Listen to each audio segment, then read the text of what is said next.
Hello friends, আসসালামু আলাইকুম। কেমন আছেন আপনারা সবাই? তো আমরা আজকে আবারও বেরিয়ে পড়েছি, একটা জায়গায় যাচ্ছি, খুব সুন্দর জায়গা। ভাবলাম আপনাদের সাথে সেটা শেয়ার করি।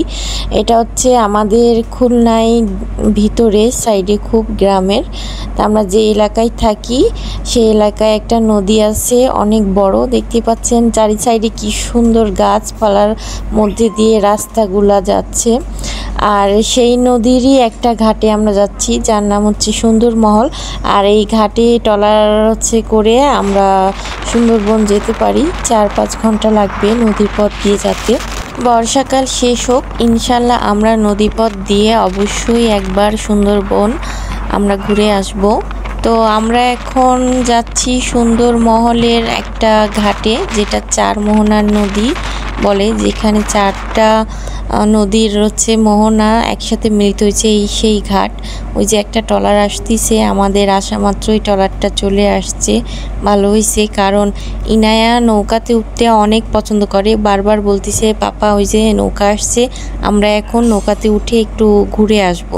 তো আপনারা দেখতেই পাচ্ছেন নদী ভরা, পানি থই থই করছে। যেহেতু বর্ষার সময় এখন অনেক পানি, তারপরেও ইনায়া নৌকাতে উঠবে। তো আমি সাহস করে বলতেছি যে ঠিক আছে চলো তাহলে যাই। তো আমরা এখন নামবো, ট্রলারটা আসবে, এখন ঘাটে লাগবে। আমরা এখন নৌকাতে করে ওই 4টা মোহনার মাঝখান দিয়ে আমরা ঘুরে আসব। এদিকে ইনার পাপার কোলে কোলে নামতে শুরু করেছে, ওই যে ট্রলারের মানুষগুলো উঠতে শুরু করেছে। আমরাও এখন ট্রলারে উঠতে যাব। আমার তো পানি দেখে অনেক ভয় লাগছে, আমি তো বারবার করে বলতেছি। এজন্য আমাকে বলতেছে তুমি যদি না যাও তুমি এখানে দাঁড়ায় থাকো, আমি আর ইনায়েত চললাম। তো আমিও পিছ আস্তে আস্তে করে নামছি। এগুলো অনেক পিছলা, পানি জমে জমে এখানে অনেক পিছলা হয়ে গেছে, এজন্য খুব আস্তে ধীরে আমি নামতেছি। ফাইনালি আমরা নৌকার উপরে উঠে পড়েছি। আর এইদিকে তো ইনায়া মা খুশি, ও একা একাই ছাদের উপরে যে লাফালাফি শুরু করেছে। তো আমাদের ট্রলার এখন ছেড়ে দেবে। তো এইদিকে আরও মানুষকে, এই যে আমার হাজবেন্ড হেল্প করতেছে, উঠাই দিচ্ছে। তো আমরা এখন এই যে নদীর মধ্যে, আর পাশে 2টা আঙ্কেল ছিল, ইনায়ার সাথে অনেক গল্প করছিল, তারাও খুব ভালো। আর এইদিকে আমি এখন আমার হাজবেন্ডের একটু ভিডিও করে দিচ্ছি। দেখতে পাচ্ছেন চারি সাইডে কত পানি, কি ভয়ঙ্কর লাগতেছে। আর আমরা বুঝতেছি আমরা নৌকার উপরে আছি, এদিক ওইদিক দুলতেছে, আর অনেক পানি আর এত বাতাস, যা বলে বোঝাতে পারবো না। খুবই ভালো লাগছে আমাদের, না আসলে বুঝতেই পারতাম না এত সুন্দর দৃশ্যটা। আর আমরা এখন যাব ওই পাশের ওই একদম ঘাটে, নদী পার হয়ে।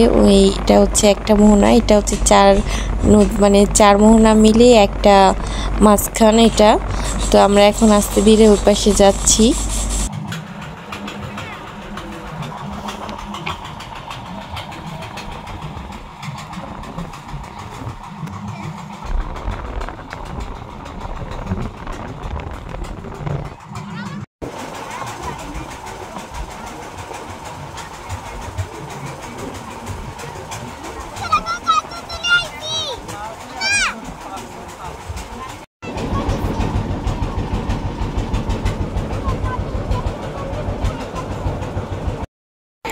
সবাই পাংখা বুড়ির পেজটা ফলো করে পাশে থাকবেন। আর আজকের নদী ভ্রমণের ভিডিওটা কেমন লাগলো কমেন্টস করে জানাবেন।